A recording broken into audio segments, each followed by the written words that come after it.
Hello guys, welcome back to my channel. আজকে কিন্তু বেশ তাড়াহুড়োর মধ্যেই বেরিয়ে গেছিলাম, আর তোমাদের কী কারণে বেরোলাম আমি অবশ্যই দেখাবো, তোমরা দেখতে থাকো। আজকে কিন্তু আকাশটা ভীষণই সুন্দর ছিল, খুবই মেঘলা আর খুবই সুন্দর ছিল।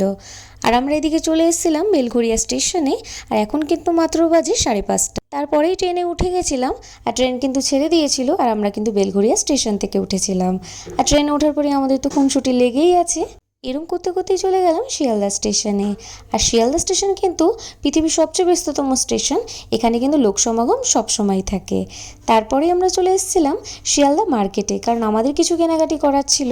আর এদিকে দেখো, এখানে কিন্তু গোপালের সমস্ত কিছু পাওয়া যায়। যারা গোপালের সব কিছু কিনবে মনে করছো, তারা অবশ্যই চলে এসো। তারপরেই চলে এসেছিলাম আমাদের গন্তব্যস্থলে, কারণ আজকে রৈতের দোকানে কিছু কেনাকাটি করার ছিল, তাই সেগুলো কেনাকাটি আমরা করে নিয়েছিলাম। আর কেনাকাটি সেরে আমরা 1 কাপ চা খেয়ে নিয়েছিলাম, কারণ আমার মাথা যন্ত্রণার জন্য 1 কাপ চাই যথেষ্ট।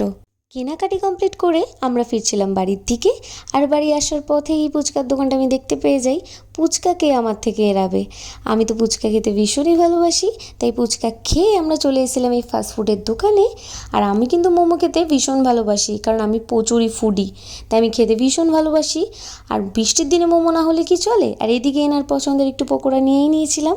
পকোড়া খাওয়া কমপ্লিট হওয়ার পর আমরা চলে এসেছিলাম বাড়ির কাছে। আর বাড়ির কাছে আসতেই এনাকে টাটা বলে আমাকে বাড়ি চলেই যেতে হয়। যাই হোক, তোমাদের ভিডিওটা কেমন লাগলো অবশ্যই কিন্তু আমাকে কমেন্ট করো, লাইক করো। চলো টাটা।